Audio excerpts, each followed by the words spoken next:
The space station floated like a jewel among the stars. Luminara Nexus was the largest neutral ground in the galaxy, a place where wars came to die or be born again. Today, it would host the most important meeting in human history. The war between humanity and the Vexthari Empire had burned through 17 solar systems. Billions were dead. Both sides had nothing left but anger and ashes. Captain June stood at the observation deck with his team. He wore the dark blue uniform of the human diplomatic corps, though the plasma rifle on his back told a different story. He was a soldier first, a diplomat never. His job was simple: keep the human negotiators alive long enough to sign a peace treaty. If there would be peace at all, the Vexthari ships arrived like shadows cutting through light. Their vessels were black, so black they seemed to eat the stars around them. June had fought against those ships for 5 years. He had seen them destroy entire colonies with weapons that turned matter into nothing. He had lost friends, comrades, and almost his own life to those dark halls.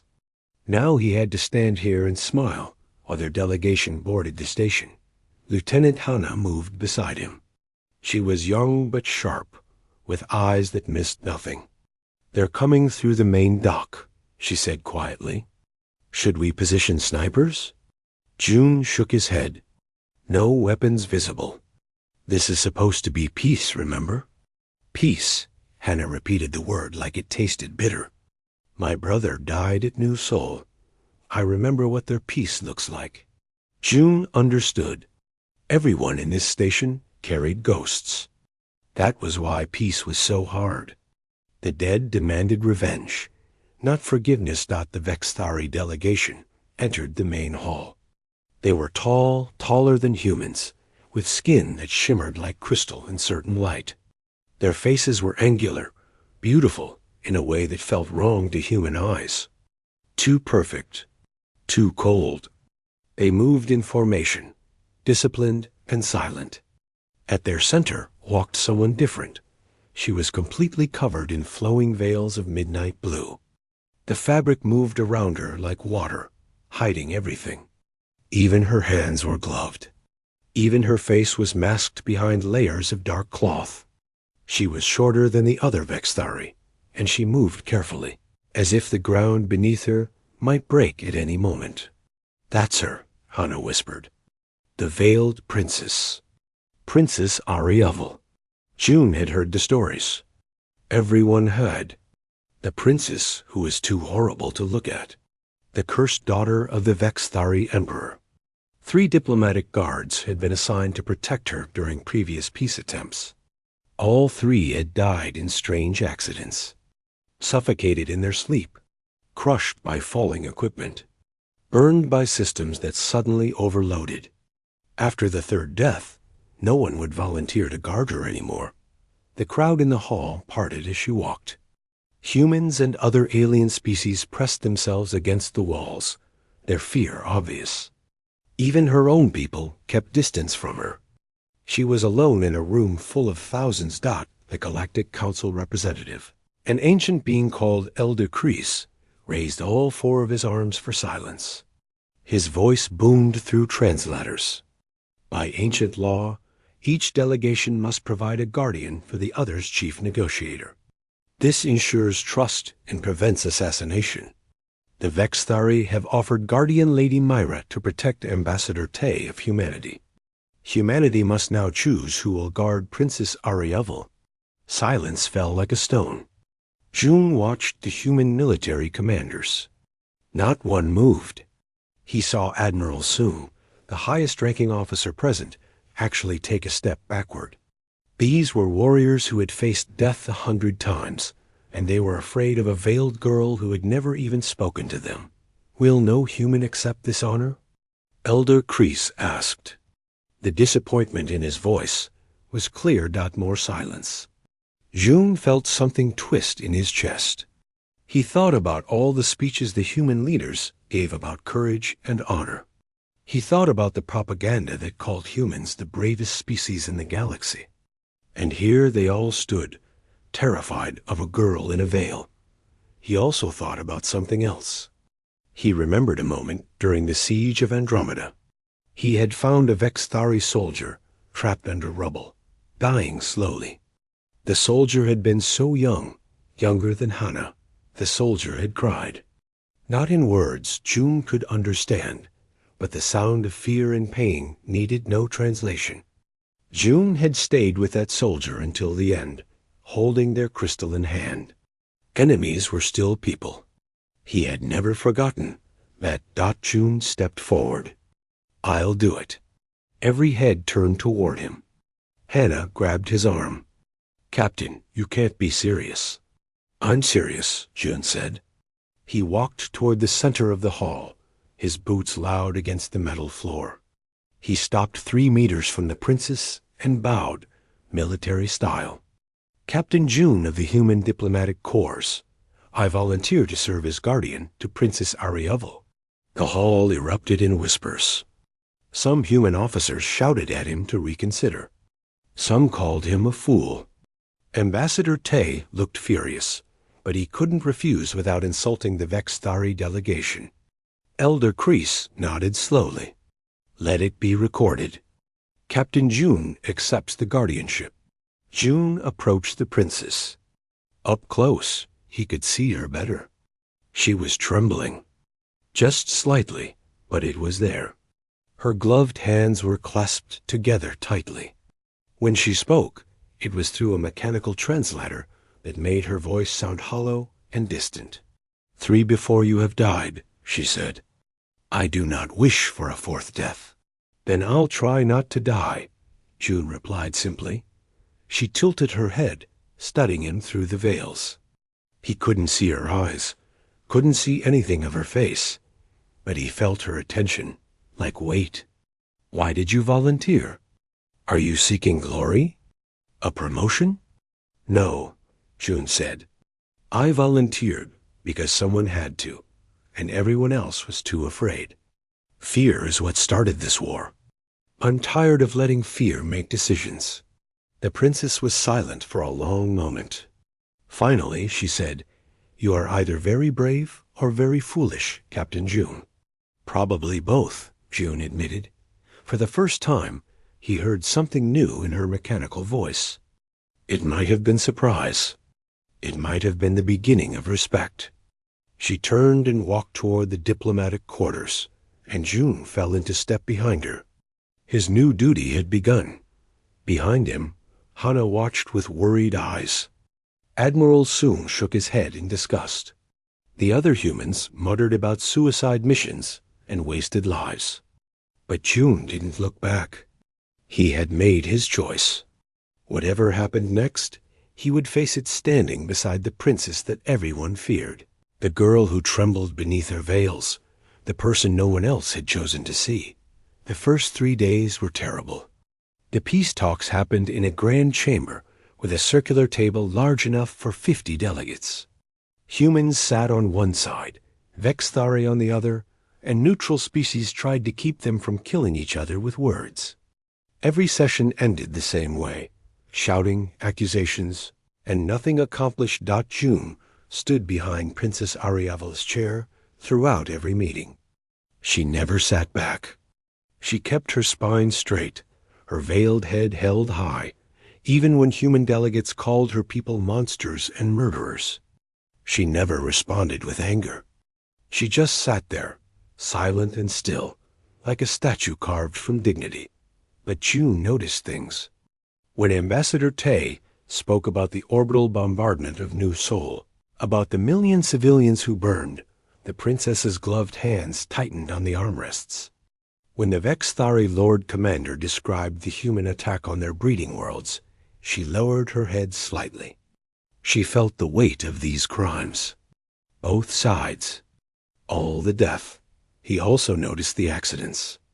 On the second day, a human delegate named Colonel Back began shouting directly at the princess, calling her a demon in a curtain. His translator suddenly sparked and caught fire. The flames spread quickly, and Back had to be dragged from the chamber with burns on his neck. The Vexthari claimed it was faulty equipment. The humans suspected sabotage. On the third day, a group of Vexthari nobles cornered the princess in a corridor, speaking in their language. June couldn't understand the words, but he recognized the tone. Contempt. They were mocking her. One of them reached toward her veil, as if to pull it away. Suddenly, the gravity in that section of corridor reversed. All three nobles were slammed into the ceiling. Two suffered broken bones. The station engineers found no explanation for the malfunction. After that incident, June began to understand. The curse wasn't random. It protected the princess from those who meant her harm. The three previous guards hadn't died because they served her. They had died because they had tried to hurt her in secret. One had been caught trying to poison her food. Another had planned to strangle her in her sleep. The third had sold information about her schedule to assassins. The curse had simply defended her, but June had no intention of harming her, so he had nothing to fear. During the long hours between meetings, June walked the station corridors with the princess. Protocol said he should stay 3 steps behind her. He ignored protocol and walked beside her instead. At first, she seemed surprised. Then, slowly, she accepted it. "Tell me about Earth," she said one evening. They stood at an observation window, watching supply ships dock and depart. June thought about home. Earth has oceans, huge bodies of water that cover most of the planet. They're blue and green, and sometimes gray when storms come. I grew up near the ocean. I used to swim in it every morning before school. "Water," the princess said softly. "We have water on our world, but only in underground rivers. The surface is too hot. We build our cities in caves and canyons where the sun cannot reach." That sounds lonely. It is. Our whole civilization is built around hiding.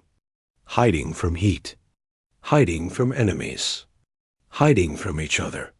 Her voice carried sadness even through the mechanical translator. Sometimes I think we have forgotten how to live in the light.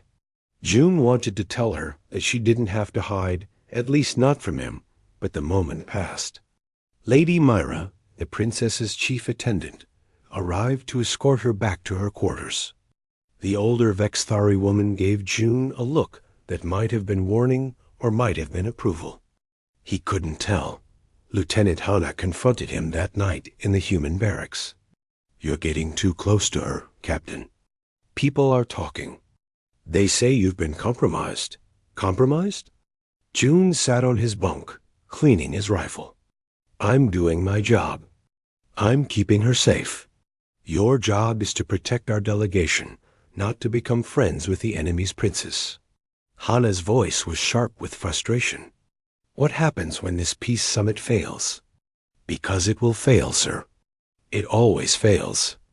And when the shooting starts again, whose side will you be on?" June looked up at her. What if the reason the peace always fails is because we keep treating each other as enemies? What if we actually tried to see each other as people? People? She's not even human. Neither are half the species in this galaxy, Hanna. That doesn't make them less than us. It just makes them different. June set the rifle aside. "I've fought this war for 5 years. I've killed Vexthari soldiers. I've watched them kill my friends. I know what they're capable of. But I also know that war doesn't end by creating more enemies. It ends when someone is brave enough to stop hating." Hanna sat down heavily. "My brother died at New Sol. I need someone to blame for that." "I know. And the Vexthari have their own dead to mourn. Millions of them. We can keep trading blame forever, or we can try something different." June leaned back against the wall. "I'm not saying forget. I'm just saying maybe we can stop letting the dead choose our future." Hanna left without another word. June didn't know if he had convinced her or just made her more angry. But he meant what he said. This war had taken enough. The next morning, everything changed. A bomb exploded in the station's hydroponics bay. Security teams scrambled. In the chaos, a group of masked figures attacked the diplomatic wing. They wore mixed armor, both human and Vexthari designs. Extremists from both sides working together for once, united in their desire to sabotage the peace. June was with the princess when the alarm sounded. He grabbed her arm and pulled her into a side corridor. "Stay behind me." 3 attackers came around the corner. 2 humans, 1 Vexthari. They carried plasma weapons and wore no identification. The Vexthari aimed directly at the princess. "The cursed one dies today." June stepped between them and fired. His first shot took down the Vexthari. His second hit one of the humans. The third human fired back. June felt the plasma bolt hit his shoulder, burning through armor and flesh. He fell but kept firing. The third attacker went down. More attackers came. June fought through the pain, protecting the princess with everything he had. She stood frozen behind him, not from cowardice, but from shock. She had probably never seen someone fight for her like this. Fight and bleed and refuse to run.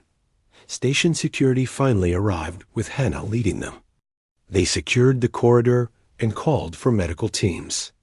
June collapsed against the wall, his shoulder smoking and bleeding. The princess knelt beside him. Her gloved hands hovered over his wound, uncertain. "Why?" she asked. "Why did you protect me? You could have let them kill me and been a hero to your people." June's vision blurred from pain and blood loss. "Because it was the right thing to do. Because you're a person. Because ... He coughed, tasting copper. "Because someone has to stop this cycle. Might as well be me." The princess reached for her veil. Her attendants screamed at her to stop. Lady Myra rushed forward. But the princess ignored them all. Slowly, she began to lift the dark fabric from her face. June saw her eyes first. They were multifaceted like jewels, shifting colors in the light. Beautiful and alien and full of tears. "Your face is your choice," June managed to say. "Not their fear." The princess paused. Then, gently, she lowered the veil again. But something had shifted. She took his hand, squeezed it once, and stayed beside him until the medical teams took him away. June woke in the medical bay 3 days later. His shoulder was wrapped in regeneration bandages that hummed softly as they knit his burned flesh back together. The first thing he saw was Hannah sitting beside his bed, arms crossed, looking both relieved and angry. "You almost died," she said flatly, "but I didn't." June tried to sit up and immediately regretted it. Pain shot through his shoulder. "The princess has visited every day," Hannah continued. "She sits in the waiting area for hours. Won't talk to anyone. Just sits there, veiled and silent. It's disturbing the other patients." June managed a weak smile. "Tell her she can come in. Captain, I need to know something." Hannah leaned forward. "Are you doing this because you believe in peace? Or because you care about her specifically?" It was a fair question. June thought about it honestly. "Both. I believe this war needs to end. But yes, I also care about her. She's been alone for so long, Hannah. Isolated and feared by everyone. Even her own people treat her like a disease. Someone needs to see her as more than a curse." Hannah stood. "You're either going to save us all or doom us all, sir." "I haven't decided which yet." She walked to the door, then paused. "For what it's worth, I think you're brave. Possibly insane, but brave." After Hannah left, Lady Mira entered. The elderly Vexthari attendant moved with quiet grace. She studied June with eyes that had seen too much. "The princess wishes to speak with you privately. Will you allow this?" "Of course." Lady Myra nodded and stepped outside. A moment later, Princess Arievel entered. She closed the door behind her and stood there, veiled and still. The medical bay's lights made her dark blue fabric shimmer like deep ocean water. "I owe you my life," she said through her translator. "You don't owe me anything. I was doing my job." "No." She moved closer to his bed. "You were doing more than duty." The 3 guards before you performed their jobs. They stood in the correct positions and followed protocols. But when danger came, they let it take me. You are different. June waited. He sensed she had come here to say something important. The princess sat in the chair Hannah had vacated. "I want to tell you the truth. About what I am. About why I wear these veils." She paused. "But once you know, you may wish you had let those assassins succeed." "I doubt that. Do not be so certain." Her gloved hands twisted together. "Do you know what a resonant is, Captain June?" "No.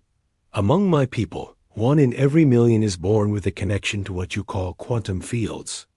We can feel the fundamental forces that hold matter together. We can touch them, shape them. Reality bends around us." Her voice dropped lower. "I am resonant. I have been since birth." June felt a chill despite the warm medical bay. The accidents. The curse. That was you? Not consciously. When I was a child, I killed 17 servants before I was 5 years old. My fear made things explode. My anger made people suffocate. My sadness made buildings collapse. I could not control it. I still cannot fully control it. She stood and walked to the window overlooking the station's interior. My father, the Emperor, brought the greatest scientists and psychics to help me. They built dampeners, devices that suppress my abilities. But dampeners are not a cure. They are a prison. They press down on my mind every moment of every day. The veils help too. They are woven with dampening materials. Together, these things keep me from destroying everything around me. That's why people die near you, June said slowly. Your power protects you even when you don't want it to. Yes, the 3 guards tried to harm me in secret. My power felt their intentions and eliminated the threats. I did not consciously wish them dead, but some part of me must have known. Some part of me that lives beneath the dampeners and makes its own choices. She turned back to face him. I am dangerous, Captain June. I am a weapon that cannot be sheathed. That is why I must wear these veils. That is why I must always be alone. June absorbed this. It explained so much. The fear, the isolation, the way she moved through the world like she might break it at any moment. Why did you volunteer for this peace summit? You could have stayed hidden on your home world. Because I am tired of hiding. Her voice carried such weight. This war is tearing the galaxy apart. It has opened dimensional rifts that are consuming entire star systems. Millions die each year. I believe my power could heal those rifts. I could seal them, restore the damaged space. But to do that, I must first become whole. The dampeners are failing. They were never meant to last this long. Soon, my power will break free whether I wish it or not. What happens then? If I cannot control it when it breaks free? The princess's voice was barely a whisper. Then everyone on this station dies. Everyone in the nearby ships. Possibly everyone in this entire sector of space. I will become a supernova of uncontrolled quantum force. The room fell silent, except for the hum of medical equipment. June thought about all the implications. She had come here, knowing she might kill everyone.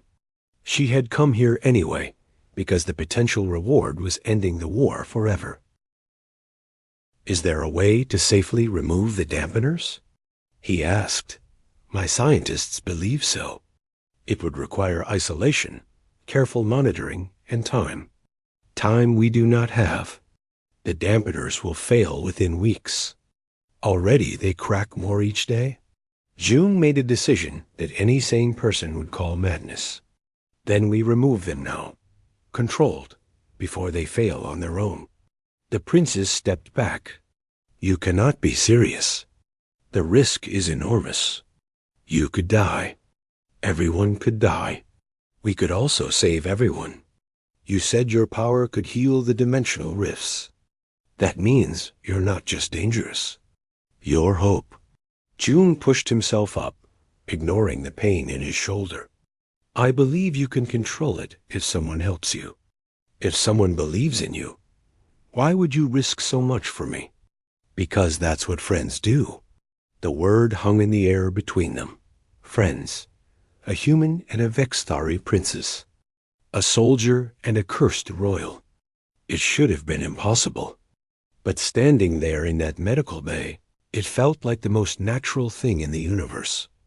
Princess Arievel was silent for a long time. Finally, she said, if we do this, we will need help. People we can trust completely. I know someone who might help. And I think Lady Myra would assist too. Lady Myra has been with me since I was a child. She knows what I am.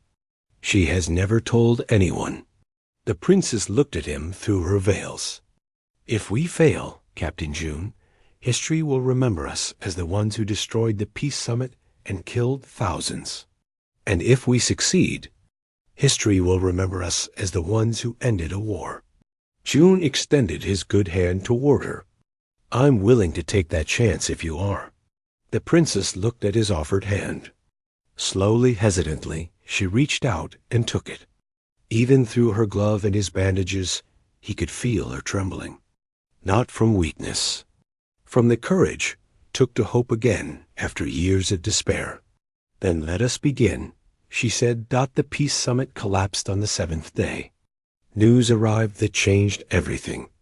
A Vexthari battle fleet had jumped into the system, weapons charged and ready. Within an hour, human dreadnoughts appeared on the opposite side of the station. Both sides claimed the other had planned a trap. Both sides prepared to fire. Elder Kreese called an emergency session. Diplomats screamed at each other, while war fleets positioned for mutual annihilation. The station had maybe 6 hours before someone fired the first shot. After that, nothing would matter. The war would consume everything until both species were extinct. June found Hannah in the chaos of the security center. I need your help with something impossible. She looked at him like he'd lost his mind. Maybe he had. Captain, in case you haven't noticed, we're about to die. That's why I need your help. The princess and I have a plan. It's insane and dangerous, but it might be our only chance. He grabbed her shoulders. I need you to trust me one more time. Hannah stared at him. She thought about her dead brother. She thought about 5 years of war. She thought about all the reasons to say no. Then she thought about how tired she was of fighting. What do you need? Access to the old meditation chamber in Section 7, the one that's been sealed off. And Station Engineer Day. We need someone who understands quantum containment. That chamber was sealed because it's structurally unsound. That's why it's perfect. It's isolated from the main station. If something goes wrong, the damage is contained. June lowered his voice. Hannah, this is really important. Can you get us in there without anyone knowing? She studied his face. Whatever she saw there convinced her. Give me 30 minutes. Lady Myra agreed to help when the princess explained the plan. The old Vexthari woman didn't even hesitate.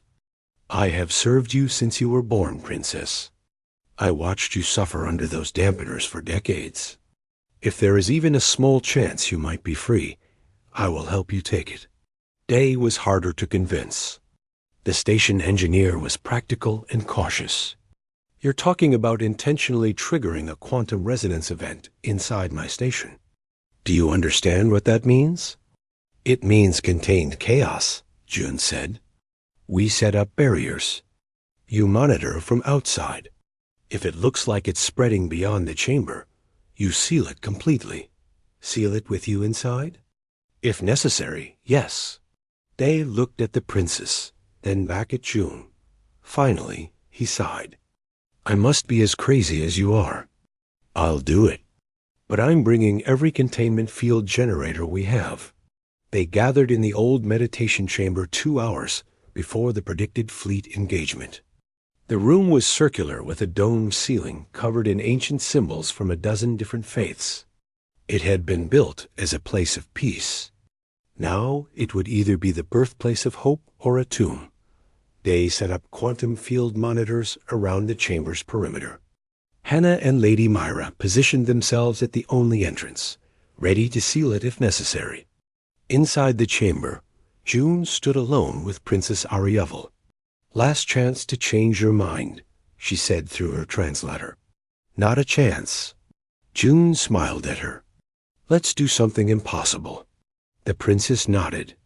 She reached up and began removing the first dampener from her veil.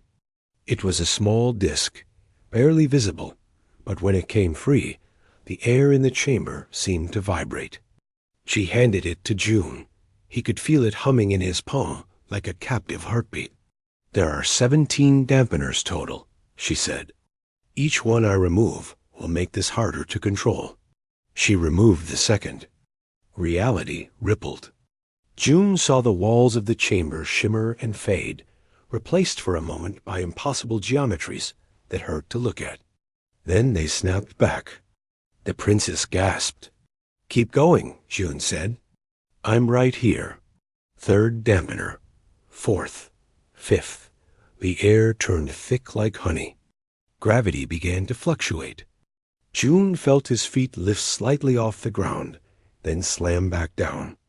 The princess removed her gloves.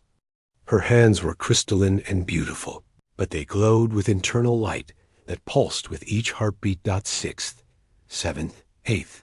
Time stuttered. June saw afterimages of the princess in multiple positions simultaneously. Past, present, and future overlapping.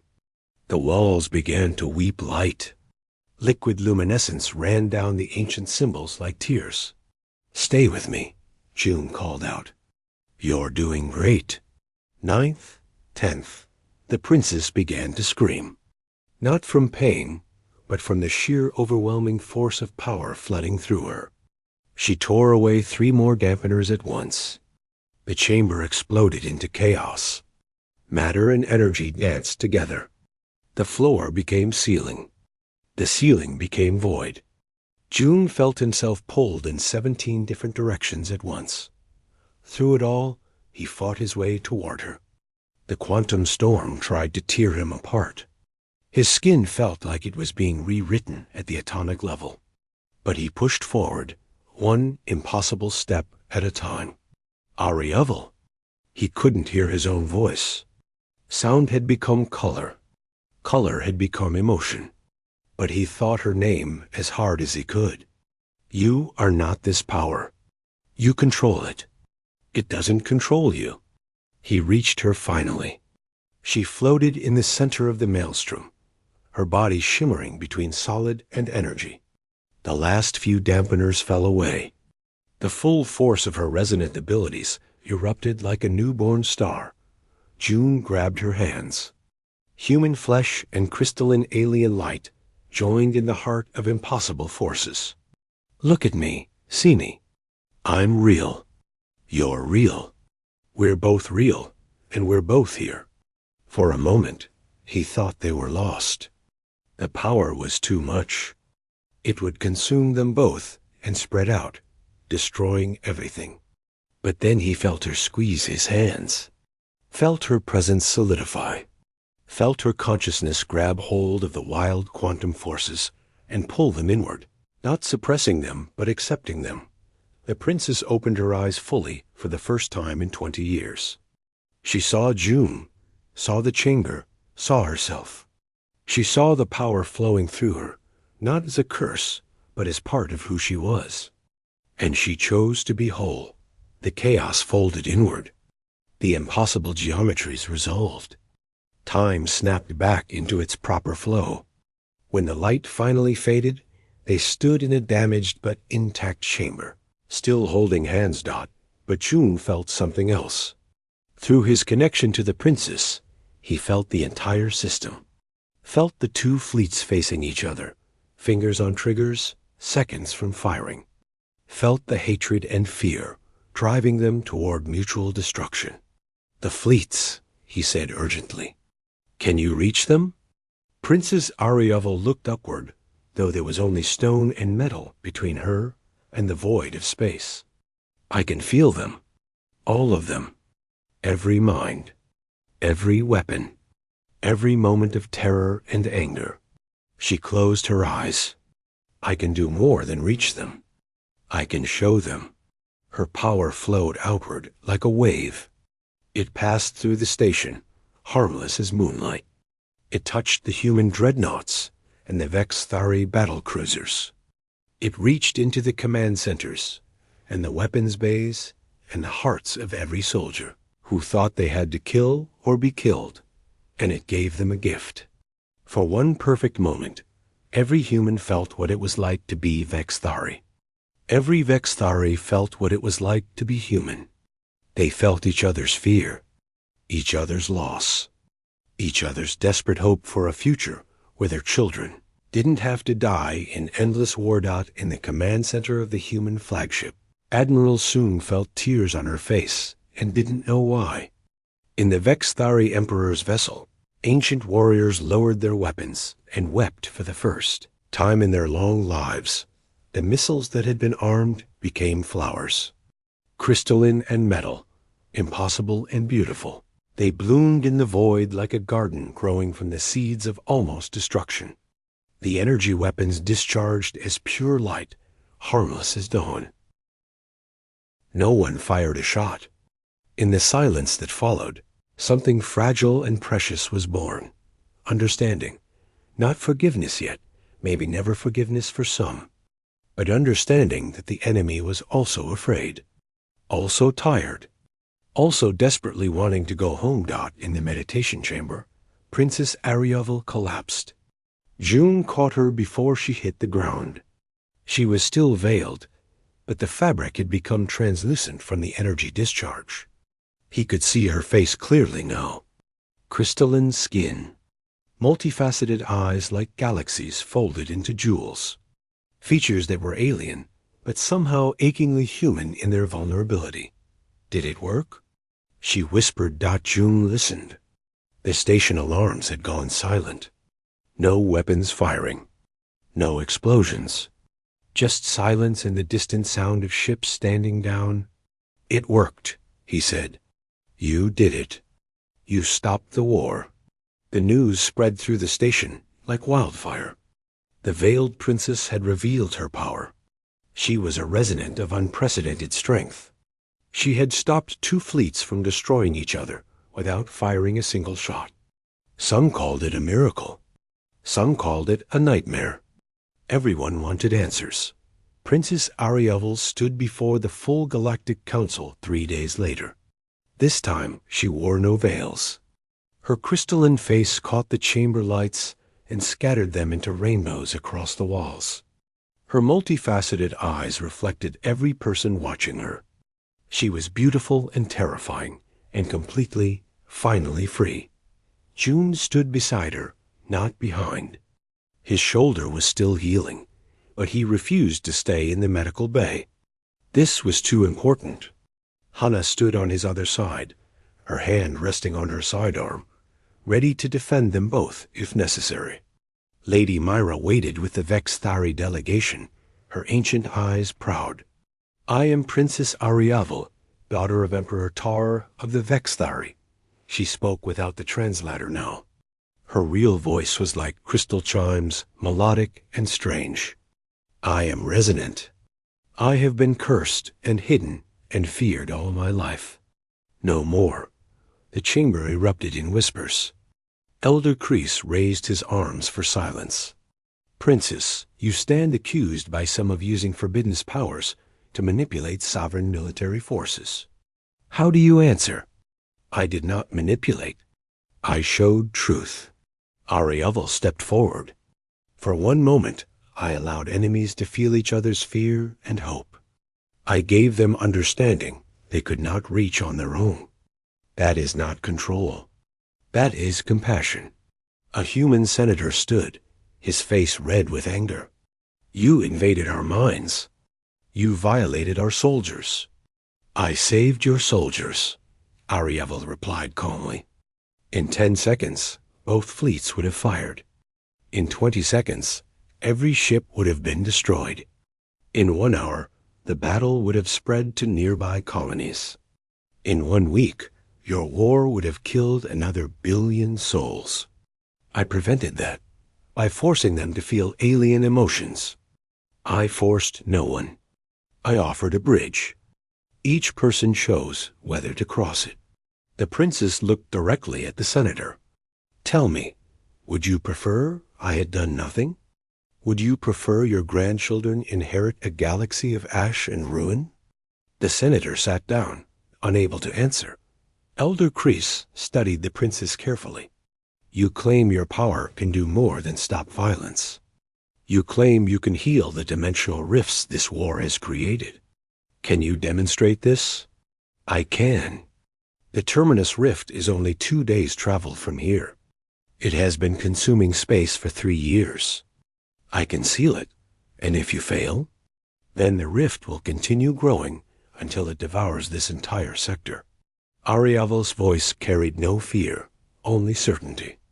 But I will not fail. Not anymore. The council voted. It was close, but they agreed. The princess would attempt to heal the Terminus Rift under observation.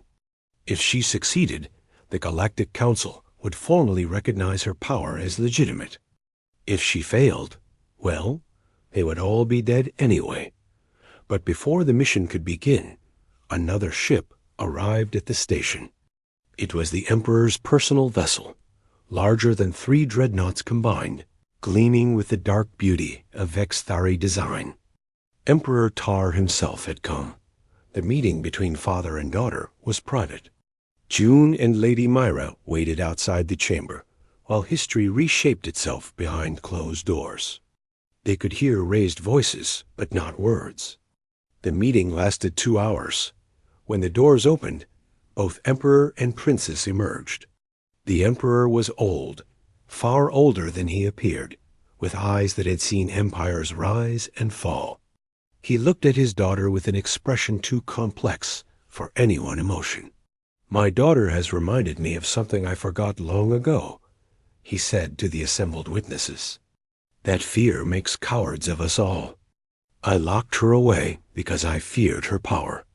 I told myself it was for her protection and the protection of our people. But the truth is simpler and more shameful. I was afraid of my own child.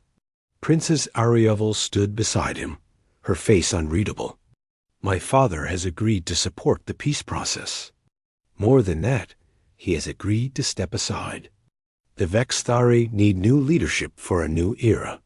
The Emperor nodded slowly. I abdicate my throne. My daughter will rule as Empress.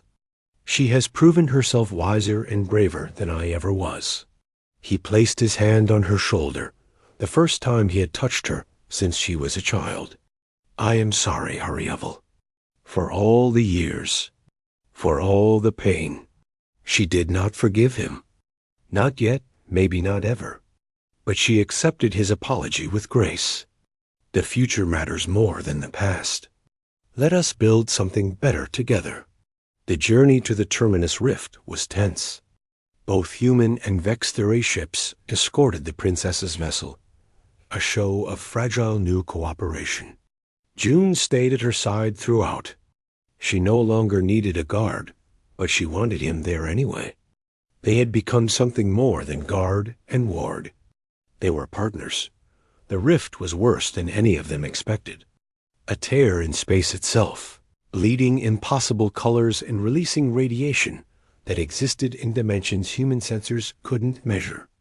It was growing, consuming matter and energy, warping the fabric of reality around it like a wound that refused to heal. It's beautiful in a terrible way, Arievel said softly. They watched from the observation deck while scientists prepared their instruments. It screams. Can you hear it? June couldn't hear anything, but he believed her. Can you really heal it? I think so. It is like me, in a way. A force that has been wounded and trapped and made to hurt everything around it. I understand that. She turned to look at him. Whatever happens, June, thank you. You gave me back myself. You saw me when no one else would. That gift is worth more than any crown or power. Don't talk like you're saying goodbye. You're coming back from this. She smiled, a gesture she was still learning how to make naturally. Yes, I am. The process took 6 hours. Ariavel positioned her ship at the rift's edge and extended her consciousness into the wound in space. June watched from the observation deck as light poured from her, touching the rift, soothing it. She didn't seal it with force. She healed it with understanding, the same way someone might calm a frightened animal. Slowly, impossibly, the rift began to close. The screaming energies quieted. The wound in reality knit itself back together until there was only normal space, stable and whole. When it was done, Ariavel collapsed in her meditation chamber, exhausted but alive. The scientists confirmed it. The rift was gone. Space was healing. The princess had done the impossible. The treaty was signed 2 weeks later. Not just a peace agreement, but a true alliance. The Vexthari Empire and the Human Federation would become partners. They would share knowledge, share worlds, share a future. Empress Ariavel and Ambassador Tay signed the document together while both species watched across 1,000 worlds. There was still work to do. Wounds to heal. Trust to build. Former enemies learning to live as neighbors. But for the first time in decades, there was hope. June stood with Ariavel at the same observation window where they had first talked about oceans and hidden cities. The station around them buzzed with activity. Ships from both species worked together to repair battle damage. Diplomats who had once screamed at each other now shared meals and stories. It was messy and imperfect and absolutely miraculous. Where do we go from here? Ariavel asked. She wore simple robes now, no longer the heavy veils of her past. Her crystalline face was bare to the universe, and she no longer feared the light. June thought about the question, about Earth's oceans and the underground cities of the Vexthari homeworld, about war and peace and the impossible distance between them, about a human soldier and an alien princess who had chosen each other when the whole galaxy told them not to. Forward, he said finally. Together. One choice at a time. She took his hand, something that no longer surprised either of them. Her crystalline fingers were warm against his skin. I used to believe I would spend my whole life alone, that my power made me too dangerous to love or be loved. You proved me wrong. You were never the problem, Ariavel. Fear was the problem. Fear in the walls we build because of it. And now? Do you fear me?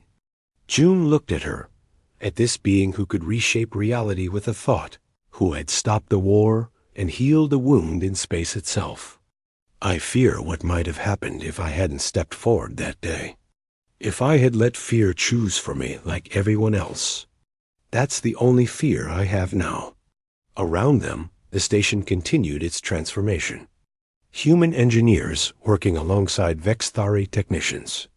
Children of both species playing in the gardens that had been built in the hydroponics bay. Soldiers sharing stories about battles they had fought on. Opposite sides, learning to see each other as people who had survived the same terrible war. Empress, Ariavel and Captain June stood together and watched the future being born. They had not saved the galaxy through power or force. They had saved it through the simplest and most radical act of all. They had chosen to see each other as worthy of compassion. Behind them, the war was finally over. Ahead of them, 1,000 new tomorrows waited to be built. And they would build them together, one choice at a time, proving that fear could be overcome and that even the most impossible bridge could be crossed if someone was brave enough to take the first step. The veiled princess had found her freedom. The human soldier had found his purpose.